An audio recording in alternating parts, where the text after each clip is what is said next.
Chapter 56. The clever Tan-chan increases their income and removes long-standing abuses. The worthy Pao-ch'ai preserves intact, by the display of a little intelligence, the great reputation enjoyed by the Chia family. But let us pick up the clue of our story. Ping-her bore Lady Feng company during her meal.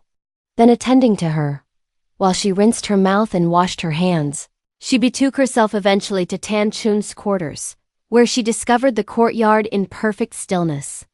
Not a soul was about beyond several maids, matrons, and close attendants of the inner rooms, who stood outside the windows on the alert to obey any calls.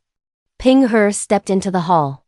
The two cousins and their sister-in-law were all three engaged in discussing some domestic affairs. They were talking about the feast, to which they had been invited during the New Year festivities by Lei Te's wife, and various details in connection with the garden she had in her place. But as soon as she, Ping-er, appeared on the scene, Tan-chan desired her to seat herself on her footstool.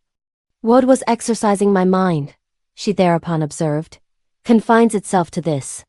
I was computing that the head oil and rouge and powder we use during the course of a month are also a matter of a couple of taels. And I was thinking that what with the sum of 2 taels already allotted us every month, and the extra monthly amount given as well to the maids' allowances are, with the addition again of that of 8 taels for school expenses we recently spoke about, piled to be sure one upon another. The thing is, it's true, a mere trifle, and the amount only a bagatelle, but it doesn't seem to be quite proper. But how is it that your mistress didn't take this into account?" Ping-er smiled. "There's a why and a wherefore," she answered.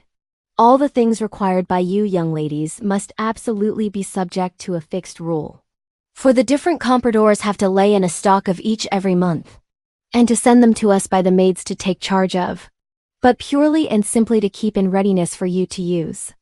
No such thing could ever be tolerated as that each of us should have to get money every day and try and hunt up someone to go and buy these articles for us. That's how it is that the compradors outside receive a lump sum, and that they send us, month by the female servants the supplies allotted for the different rooms. As regards the 2 taels monthly allowed you young ladies, they were not originally intended that you should purchase any such articles with, but that you should, if at any time the ladies in charge of the household affairs happen to be away from home or to have no leisure, be saved the trouble of having to go in search of the proper persons, in the event of your suddenly finding yourselves in need of money. This was done simply because it was feared that you would be subjected to inconvenience.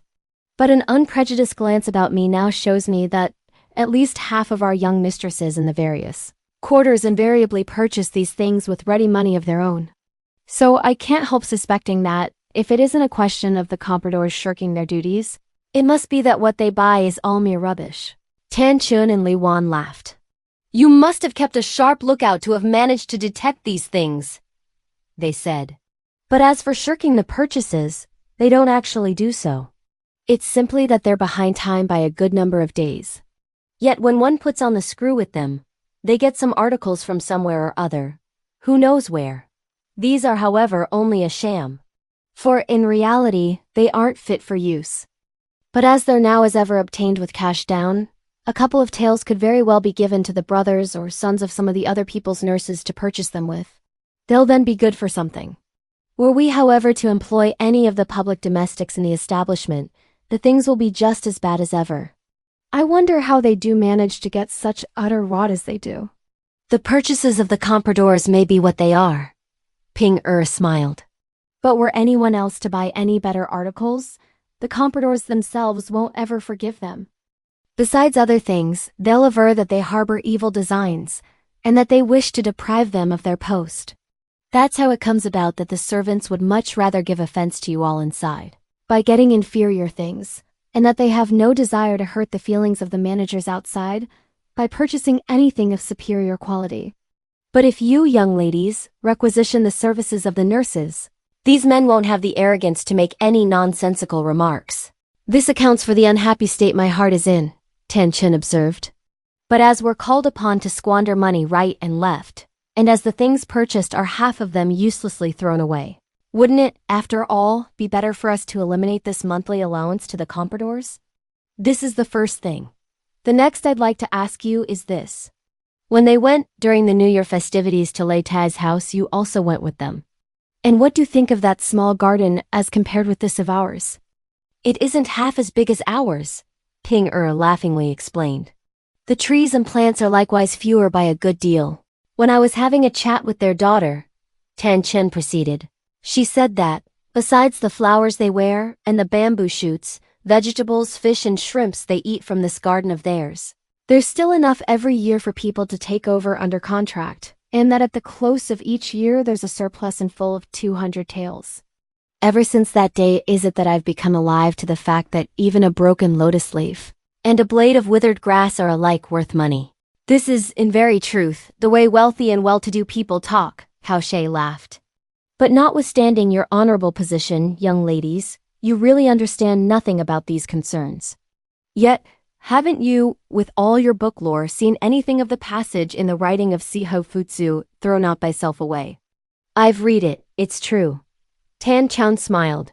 But its object is simply to urge people to exert themselves. It's as much empty talk as any random arguments, and how could it be bodily treated as gospel? Suchut's work all as much empty talk as any random arguments. Pao-ch'ai exclaimed. Why every sentence in it is founded on fact. You've only had the management of affairs in your hands for a couple of days, and already greed and ambition have so beclouded your mind that you've come to look upon Suchutsu as full of fraud and falsehood. But when you by and by go out into the world and see all those mighty concerns reeking with greed and corruption, you'll even go so far as to treat Confucius himself as a fraud. Haven't you with all your culture read a book like that of Chitsu's? Pan Chen laughed. Chitu said in bygone days that when one descends into the arena where gain and emoluments are to be got, and enters the world of planning and plotting, one makes light of the injunctions of Yao and Shan, and disregards the principles inculcated by Confucius and Mencius. What about the next line? Pao-ch'ai insinuated with a significant smile. I now cut the text short. Tan Chen smilingly rejoined, in order to adapt the sense to what I want to say. Would I recite the following sentence and heap abuse upon my own self? Is it likely I would, eh? There's nothing under the heavens that can't be turned to some use, Pao-ch'ai added. And since everything can be utilized, everything must be worth money. But can it be that a person gifted with such intelligence as yours can have had no experience in such great matters and legitimate concerns as these? You send for a person, Li Wan laughingly interposed, and you don't speak about what's right and proper, but you start an argument on learning. Learning is right and proper, Pao-ch'ai answered. If we made no allusion to learning, we'd all soon enough drift among the rustic herd. The trio bandied words for a while, after which they turned their attention again to pertinent affairs. Tan Chen took up once more the thread of the conversation. This garden of ours, she argued, is only half as big as theirs, so if you double the income they derive, you will see that we ought to reap a net profit of 400 taels a year. But were we also now to secure a contract for our surplus products, the money we'd earn would, of course, be a mere trifle and not one that a family like ours should hanker after. And were we to depute 2 special persons to attend to the garden, the least permission given by them to anyone to turn anything to improper uses would, since there be so many things of intrinsic value, be tantamount to a reckless destruction of the gifts of heaven. So would it not be preferable to select several quiet, steady, and experienced old matrons, out of those stationed in the grounds, and appoint them to put them in order and look after things? Neither will there be any need then to make them pay any rent, or give any taxes in kind. All we can ask them is to supply the household with whatever they can afford during the year. In the first place, the garden will, with special persons to look after the plants and trees, naturally so improve from year to year that there won't be any bustle or confusion whenever the time draws nigh to utilize the grounds. Secondly, people won't venture to injure or uselessly waste anything. In the third place, the old matrons themselves will, by availing themselves of these small perquisites, not labor in the gardens year after year and day after day all for no good. Fourthly, it will in like manner be possible to effect a saving in the expenditure for gardeners, rockery layers, sweepers, and other necessary servants. And this excess can be utilized for making up other deficiencies. I don't see any reason why this shouldn't be practicable, Pao-ch'ai was standing below contemplating the pictures with characters suspended on the walls. Upon hearing these suggestions, she readily nodded her head assentingly and smiled. Excellent! She cried. Within 3 years, there will be no more famines and dearths. What a first-rate plan, Li Wan chimed in. This, if actually adopted, will delight the heart of Madame Wang. Pecuniary economies are of themselves a paltry matter. But there will be then in the garden those to sweep the grounds, and those whose special charge will be to look after them. Besides, were the persons selected allowed to turn up an honest cash by selling part of the products, they will be so impelled by a sense of their responsibilities, and prompted by a desire of gain that there won't any longer be any who won't acquit themselves of their duties to the fullest measure. It remained for you, miss, to put these suggestions in words, Ping-er remarked. Our mistress may have entertained the idea, but it is by no means certain that she thought it nice on her part to give utterance to it. For as you, young ladies, live at present in the garden, she could not possibly, unable as she is to supply such additional ornaments as will make it more showy, contrariwise depute people to exercise authority in it, and to keep it in order, with a view of effecting a reduction in expenses. Such a proposal could never have dropped from her lips. Pao-ch'ai advanced up to her with alacrity, rubbing her face. Open that mouth of yours wide, she laughed, and let me see of what stuff your teeth and tongue are made. Ever since you put your foot out of bed this morning, you've jabbered away up to this very moment. And your song has all been in one strain. For neither have you been very complimentary to Miss Tertia, nor have you admitted that your mistress is, as far as wits go, so much below the mark as to be unable to effect suitable provision. Yet whenever Miss Tertia advanced any arguments, you've at once made use of endless words to join issue with her. This is because the plan devised by Miss Tertia was also hit upon by your Lady Feng. But there must surely have been a reason why she couldn't carry it into execution. Again, as the young ladies have now their quarters in the garden, she couldn't, with any decency, direct anyone to go and rule over it, for the mere sake of saving a few cash. Just consider this. If the garden is actually handed to people to make profit out of it, the parties interested will, of course, not even permit a single spray of flowers to be plucked, and not a single fruit to be taken away. With such as come within the category of senior young ladies, they won't naturally have the audacity to be particular. But they'll daily have endless rows with the junior girls. Lady Feng has, with her fears about the future and her misgivings about the present, shown herself neither too overbearing nor too servile. This mistress of theirs is not friendly disposed towards us, but when she hears of her various proposals, shame might induce her to turn over a new leaf. Early this morning, Tan Chun laughingly observed, I was very cross, but as soon as I heard of her Ping-er's arrival, I casually remembered that her mistress employed during her time such domestics as were up to all kinds of larks, and at the sight of her, I got more cross than ever. But, little though one would have thought it, she behaved from the moment she came, like a rat that tries to get out of the way of a cat. And as she had had to stand for ever so long, I pitied her very much.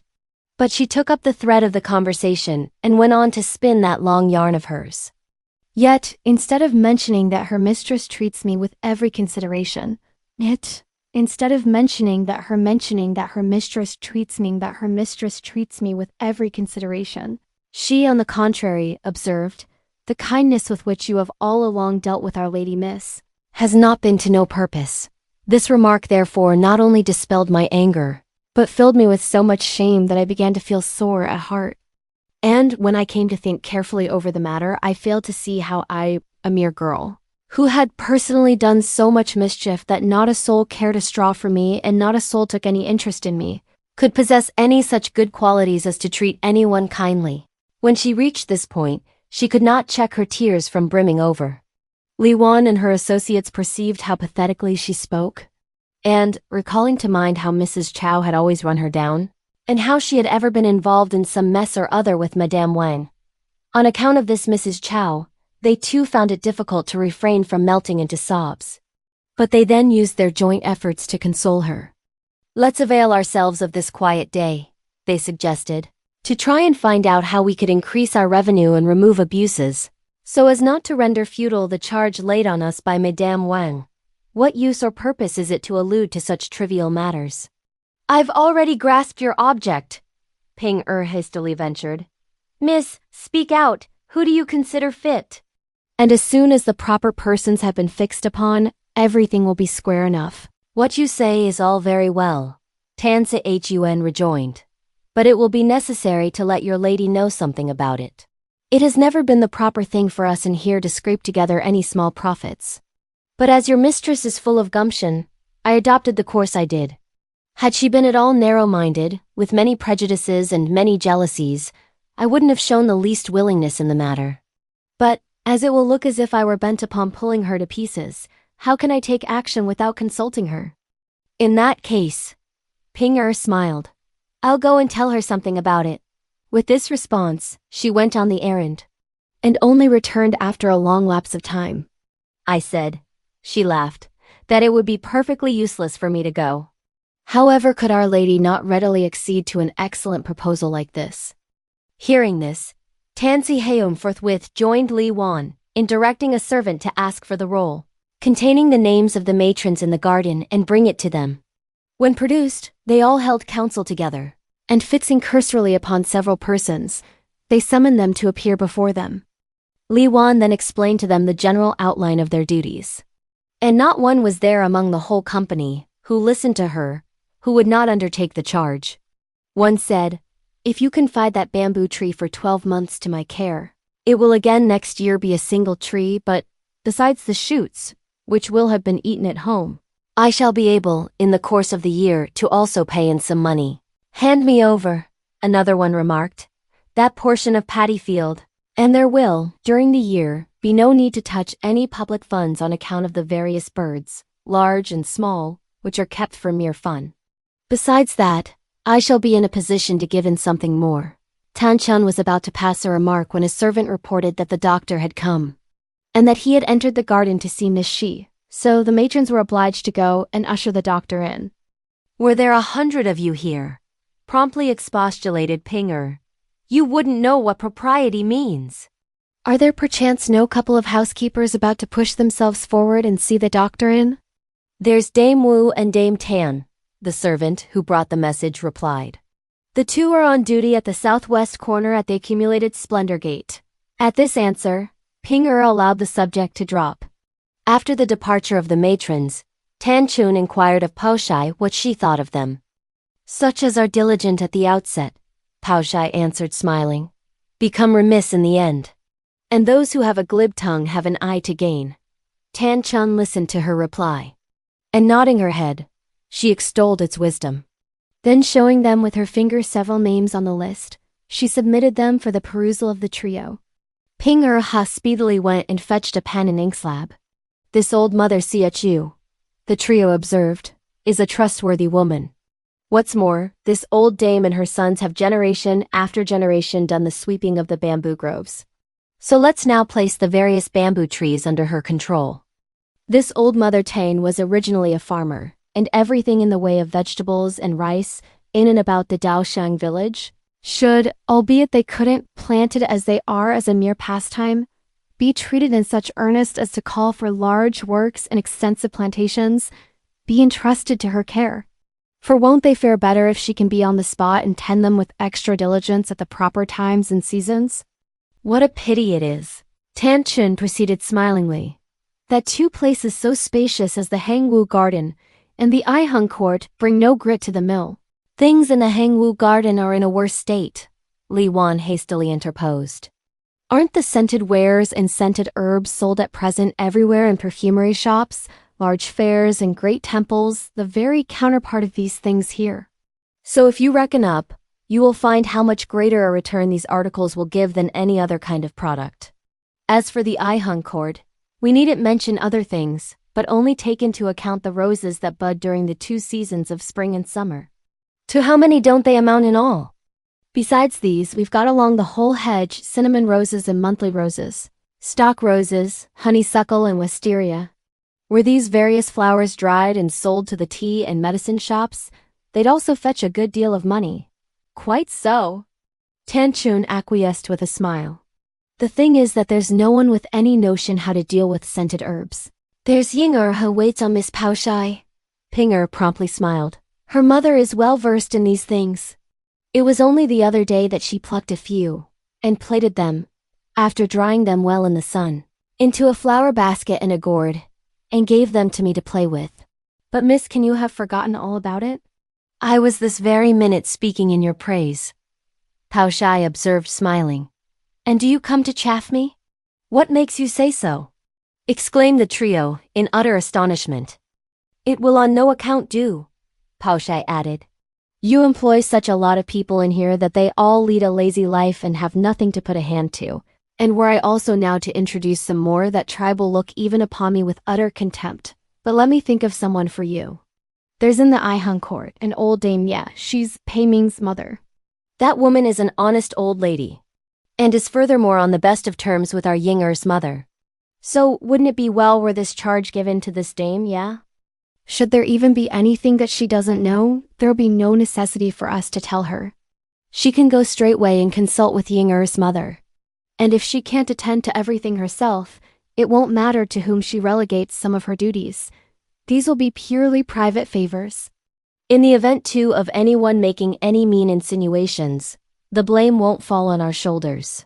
By adopting this course, you'll be managing things in such a way as to do extreme justice to all. And the trust itself will also be placed on a most satisfactory footing. Excellent! Ejaculated Li Wan and Ping Erha simultaneously. This may be well and good, Tan Chen laughed, but the fear is that at the sight of gain, they'll forget all about propriety. That's nothing to do with us. Ping He rejoined, a smile playing about her lips.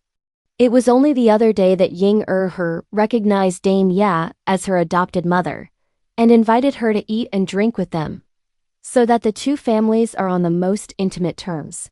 At this assurance, Tan Chun relinquished the topic of conversation, and holding counsel together, they selected several persons, all of whom the four had ever viewed with impartial favor, and they marked off their names by dotting them with a pen.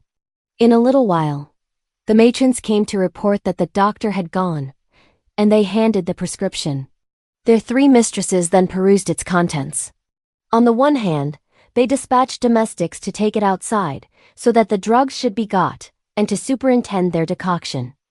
On the other, Tan Chun and Li Wan explicitly explained to the various servants chosen what particular place each had to look after. Exclusive, they added, of what fixed custom requires for home consumption during the 4 seasons, you are still at liberty to pluck whatever remains and have it taken away. As for the profits, we'll settle accounts at the close of the year. I've also bethought myself of something. Tan Jian smiled. If the settlement of accounts takes place at the end of the year, the money will, at the time of delivery, be naturally paid into the accountancy. Those high up will then, as usual, add a whole lot of controllers. And these will, on their part, fleece their own share as soon as the money gets into the palms of their hand. But as by this system we've now initiated, you've been singled out for appointment, you've already ridden so far above their heads that they foster all sorts of animosity against you. They don't, however, give vent to their feelings. But if they don't seize the close of the year, when you have to deliver your accounts, to play their tricks on you, for what other chances will they wait? Moreover, they obtain in everything that comes under their control during the year, half of every share their masters get. This is an old custom. Everyone is aware of its existence. But this is a new regime I now introduce in this garden, so don't let the money find its way into their hands. Whenever the annual settling of accounts arrives, bring them in to us. My idea is, Pao-ch'ai smilingly suggested, that no accounts need be handed even inside. This one will have a surplus, that one a deficit, so that it will involve no end of trouble. Wouldn't it be better, therefore, if we were to find out who of them would take over this or that particular kind and let them purvey the various things? These are for the exclusive use of the inmates of the garden, and I've already made an estimate of them for you. They amount to just a few sorts and simply consist of head oil, rouge, powder, and scented paper, in all of which the young ladies and maids are subject to a fixed rule. Then, besides these, there are the brooms, dust baskets, and poles, wanted in different localities, and the food for the large and small animals and birds, and the deer and rabbits. These are the only kinds of things required. And if they contract for them, there will be little need for anyone to go to the accountancy for money. But just calculate what a saving will thus be affected. All these items are, I admit, mere trifles. Ping smiled. But if you lump together what's used during a year, you will find that a saving of 400 taels will be affected. Again, smilingly remarked Pao-ch'ai. It would be 400 taels in 1 year, but 800 taels in 2 years. And with these we could purchase a few more houses and let them. And in the way of poor sandy land we could also add several acres to those we've already got. There will, of course, still remain a surplus. But as they will have ample trouble and inconvenience to put up with during the year, they should also be allowed some balance in hand so as to make up what's wanted for themselves. The main object is, of course, to increase profits and curtail expenses, yet we couldn't be stingy to any excessive degree. In fact, were we even able to make any further economy of over 200 or 300 taels, it would never be the proper thing. Should this involve a breach of the main principles of decorum? With this course duly put into practice outside, the accountancy will issue in 1 year 400 or 500 taels less, without even the semblance of any parsimony. While, inside, the matrons will obtain, on the other hand, some little thing to supply their wants with. The nurses, who have no means of subsistence, will likewise be placed in easy circumstances. And the plants and trees in the garden will year by year increase in strength and grow more abundantly. In this wise, you too will have such articles as will be fit for use. So that this plan will, to some extent, not constitute a breach of the high principles of propriety. And if ever we want to retrench a little more from where won't we be able to get money? But if the whole balance, if any, be put to the credit of the public fund, everyone, inside as well as outside, will fill the streets with the din of murmurings. And won't this be then a slur upon the code of honor of a household such as yours? So, were any charge to be entrusted to this one, out of the several tens of old nurses at present employed in the garden, and not to that one, the remainder will naturally resent such injustice. As I said a while back, all that these women will have to provide among themselves amounts to a few articles, so they will unavoidably have ample means. Hence, each should be told to contribute, beyond the articles that fall to her share during the year, a certain number of taels, whether she may or may not realize any balance, and then jointly lump these sums together, and distribute them among those nurses only on service in the garden. For although they may not have anything to do with the control of these things, they themselves will have to stay in the grounds, to keep an eye over the servants on duty, to shut the doors, to close the windows, and to get up early and retire late. Whenever it rains in torrents, or it snows hard and chairs have to be carried, for you, young ladies, to go out and come in. Or boats have to be punted and sledges drawn. These rough and arduous duties come alike within their sphere of work. They have to labor in the garden from 1 year's end to the other, and though they earn something in those grounds, it's only right that they should able to get some small benefits in the discharge of their legitimate duties. But there's another most trivial point that I would broach with less reserve. If you only think of your ease and don't share the profits with them, they will, of course, never presume to show their displeasure, but, in their hearts, they won't cherish you any good feeling. What they'll do will be to make public business a pretext to serve their own private ends with. They'll pluck more of your fruits than they should, and cut greater quantities of your flowers than they ought. And you people will have a grievance, but you won't have anywhere to go and confide it. But should they too reap some gain, they'll readily look after such things on your behalf as you won't have the time to attend to. The matrons listened to her explanations, and finding that they would be removed from the control of the accountancy, that they would not be compelled to go and settle accounts with Lady Feng, and that all that they would be called upon to do every year would be to supply a few more taels, were each and all delighted to an exceptional degree. So much so that every one of them exclaimed in a chorus that they were quite prepared to agree to the terms. It is better, they said, than to be obliged to go out and be squeezed by them, and to have to fork out our own money as well. Those two not entrusted with the care of any portion of land were also highly elated when they heard that at the close of each year they would, though they had no valid claim, come in for some share of hard cash. They'll have to bear the trouble, they however argued, to keep things in order, so it's only right that they should be left with a few cash to meet their various wants with. And how could we very well gobble our 3 meals without doing a stroke of work?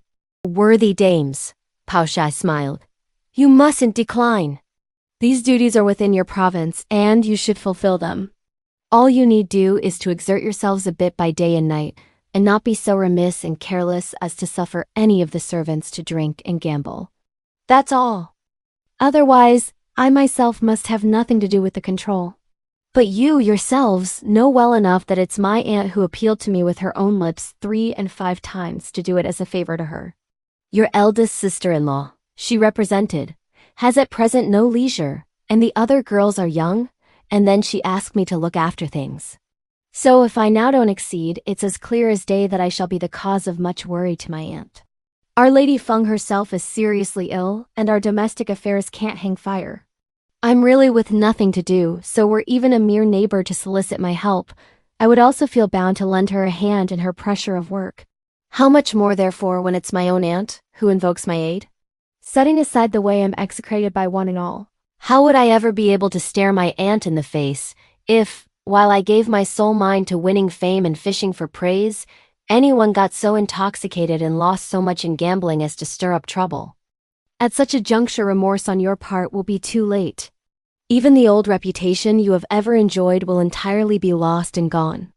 Those young ladies and girls and this vast garden are alike placed under your supervision, purely and simply because one takes into account that you have been nurses to 3 or 4 generations and that you have most scrupulously observed the rules of etiquette and propriety. It's but fair that you should try, with one mind, and show some little regard for what's right and proper. But if you contrariwise behave with such laxity as to let people gratify their wishes by guzzling and gambling, and my aunt comes to hear of these nice doings, a little scolding from her will be of little consequence.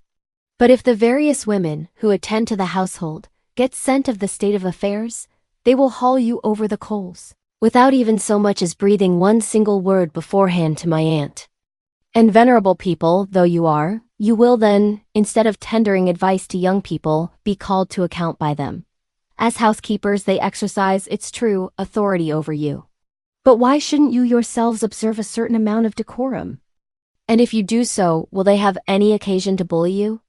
The reason why I've now bethought myself of this special boon for you is that you should unanimously strain every nerve to diligently attend to the garden, in order that the powers that be may, at the sight of your unrelenting care and zeal, have no cause to give way to solicitude. And won't they inwardly look up to you with regard? Neither will you render of no effect the various benefits devised for them. But go now and minutely ponder over all my advice. All the women received her words with gratification. What you say is quite right, they replied. From this time forth you, miss, and you, our lady, can well compose your minds. With the interest both of you feel in our behalf, may heaven and earth not spare us, if we do not display a full amount of gratitude for all your kindnesses. These assurances were still being uttered when they saw Lin Chishao's wife walk in. The family of the Chun mansion of Changnan, she explained, arrived in the capital yesterday. Today, they're going into the palace to offer their congratulations. But they've now sent messengers ahead to come and bring presents and pay their respects. While she spoke, she produced the list of presents and handed it up. Tan Chun took it over from her. They consist, she said, perusing it, of 12 rolls of brocades and satins embroidered with dragons, such as are for imperial use. 12 rolls of satins of various colors, of the kind worn by the emperor. 12 rolls of every sort of imperial gauze. 12 rolls of palace silks of the quality used by His Majesty. And 20 rolls of satins, gauzes, silks and thin silks of different colors, generally worn by officials. After glancing over the list, Led and Tan Chun suggested that a first-class tip should be given to the messengers who brought them, after which they went on to direct a servant to convey the tidings to Dowager Lady Chia. Old Lady Chia gave orders to call Li Wan, Tan Chun, Pao-ch'ai, and the other girls. On their arrival, the presents were passed under review. And this over, Li Wan put them aside. You must wait, she said to the servants of the inner storeroom, until Madame Wang comes back and sees them. You can then lock them up. This Chun family too, Old Lady Chia thereupon added, isn't like any other family. The highest tips should therefore be conferred upon the men. But as in a twinkle, they may also send some of their womankind to come and make their obeisance. Silks should be got ready in anticipation. Scarcely was this remark concluded before a domestic actually announced that 4 ladies of the Chun mansion had come to pay their respects. Upon hearing this, Dowager Lady Chia hastily directed that they should be introduced into her presence. The 4 women ranged from 40 years and over. Their clothing and headgear were not, in any material degree, different from those of mistresses. As soon as they presented their compliments and inquired about their healths, old Lady Chia desired that 4 footstools should be moved forward.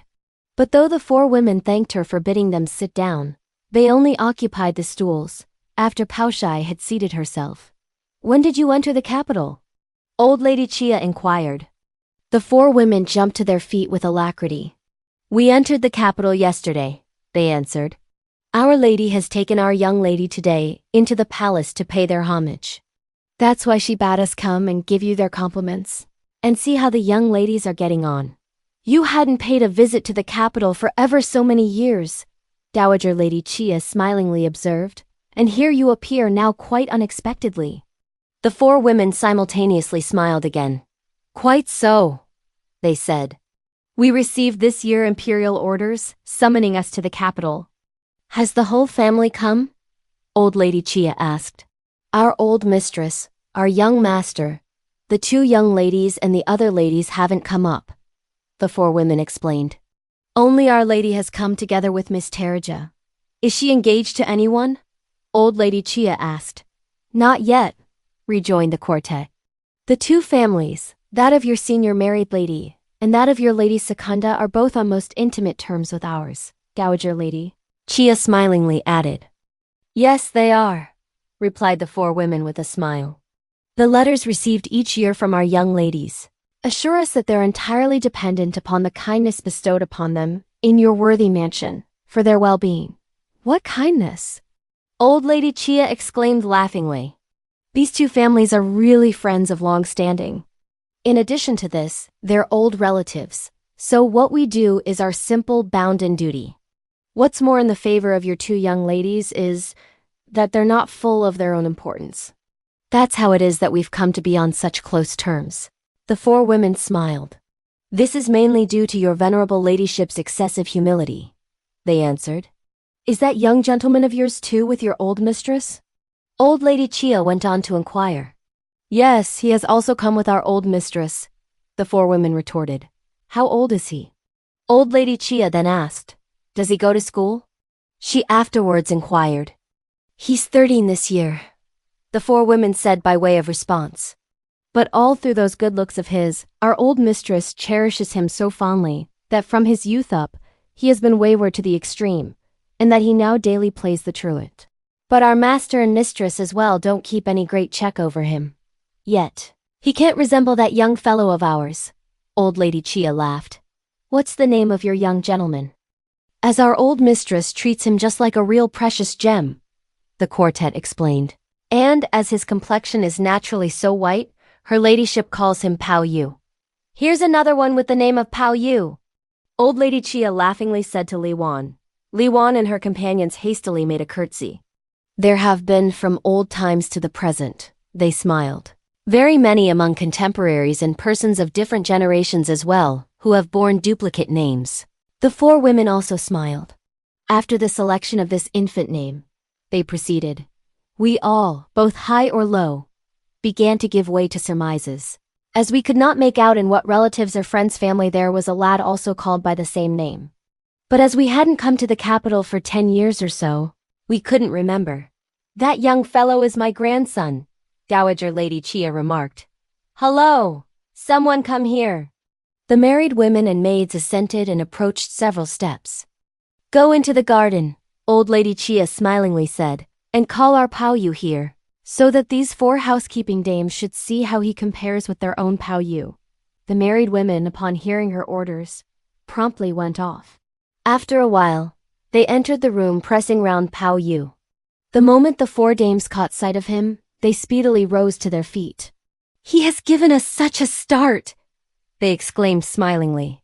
"Had we not come into your worthy mansion, and perchance met him elsewhere, we would have taken him for our own Baoyu, and followed him as far as the capital." While speaking, they came forward and took hold of his hands and assailed him with questions. Pao-Yu, however, also put on a smile and inquired after their healths. How do his looks compare with those of your young gentleman? Dowager Lady Chia asked as she smiled. The way the four dames ejaculated just now, Li Wan and her companions explained, was sufficient to show how much they resemble in looks. How could there ever be such a coincidence? Old Lady Chia laughed. Yet, the children of wealthy families are so delicately nurtured that unless their faces are so deformed as to make them downright ugly, they're all equally handsome, as far as general appearances go. So there's nothing strange in this. As we gaze at his features, the quartet added, with smiling faces, we find him the very image of him. And from what we gather from your venerable ladyship, he's also like him in waywardness. But, as far as we can judge, this young gentleman's disposition is ever so much better than that of ours. What makes you think so? Old Lady Chia precipitately inquired. We saw it as soon as we took hold of the young gentleman's hands, the four women laughingly rejoined. And when he spoke to us, had it been that fellow of ours, he would have simply called us fools. Not to speak of taking his hand in ours. Why, we daren't even slightly move any of his things. That's why those who wait on him are invariably young girls. Before the four dames had time to conclude what they had to say, Li Wan and the rest found it so hard to check themselves that with one voice they burst into loud laughter. Old Lady Chia also laughed. Let's also send someone now, she said, to have a look at your Baoyu. When his hand is taken, he too is sure to make an effort to put up with it. But don't you know that children of families such as yours and mine are bound, notwithstanding their numerous perverse and strange defects, to return the orthodox civilities when they come across any strangers? But should they not return the proper civilities, they should, by no manner of means, be suffered to behave with such perverseness. It's the way that grown-up people dote on them that makes them what they are. And as they can, first and foremost, boast of bewitching good looks, and they comport themselves, secondly, towards visitors with all propriety. In fact, with less faulty deportment than their very seniors, they manage to win the love and admiration of such as only get a glimpse of them. Hence it is that they're secretly indulged to a certain degree. But if they don't show the least regard to anyone inside or outside, and so reflect no credit upon their parents, they deserve, with all their handsome looks, to be flogged to death. These sentiments evoked a smile from the four dames. Your words, venerable lady, they exclaimed, are quite correct. But though our Baoyu be willful and strange in his ways, yet whenever he meets any visitors, he behaves with courteousness and good manners. So much so that he's more pleasing to watch than even grown-up persons. There is no one, therefore, who sees him without falling in love with him. But you'll say, why is he then beaten? You really aren't aware that at home he has no regard either for precept or for heaven. That he comes out with things that never suggest themselves to the imagination of grown-up people, and that he does everything that takes one by surprise. The result is that his father and mother are driven to their wits' ends. But willfulness is natural to young children. Reckless expenditure is a common characteristic of young men. Antipathy to school is a common feeling with young people. Yet there are ways and means to bring him round. The worst with him is that his disposition is so crotchety and whimsical. Can this ever do? This reply was barely ended when a servant informed them that their mistress had returned. Madame Wang entered the room and saluted the women. The four dames paid their obeisance to her. But they had just had sufficient time to pass a few general observations when Dowager Lady Chia bade them go and rest.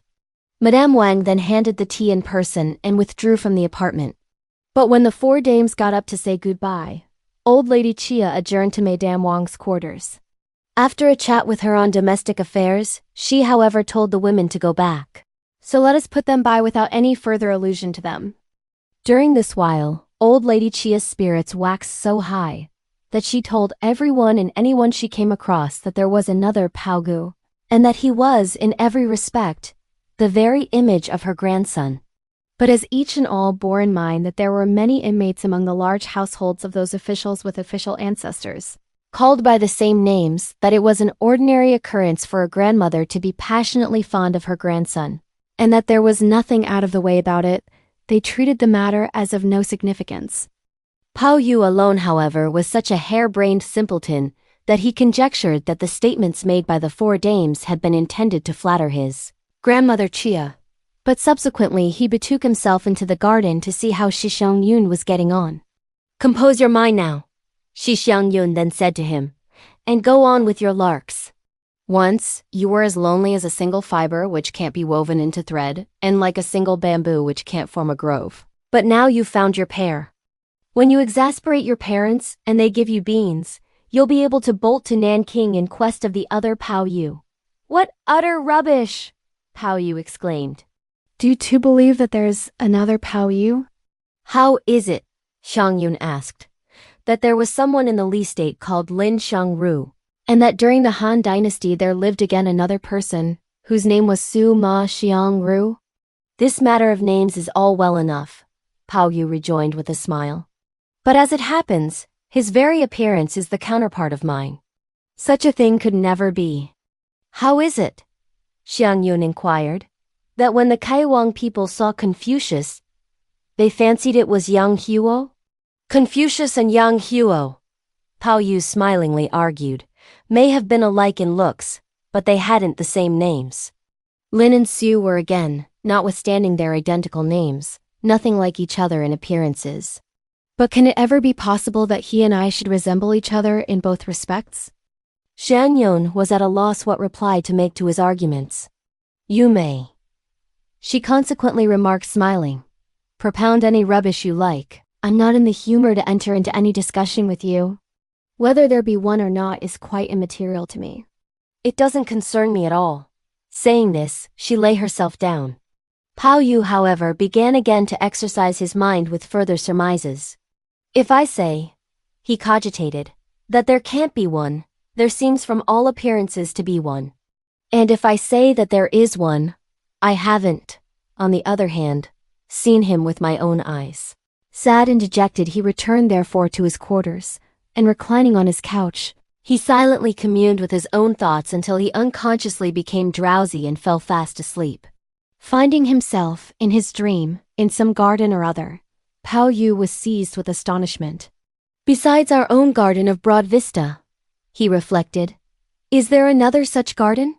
But while indulging in these speculations, several girls, all of whom were waiting maids, suddenly made their appearance from the opposite direction. Baoyu was again filled with surprise.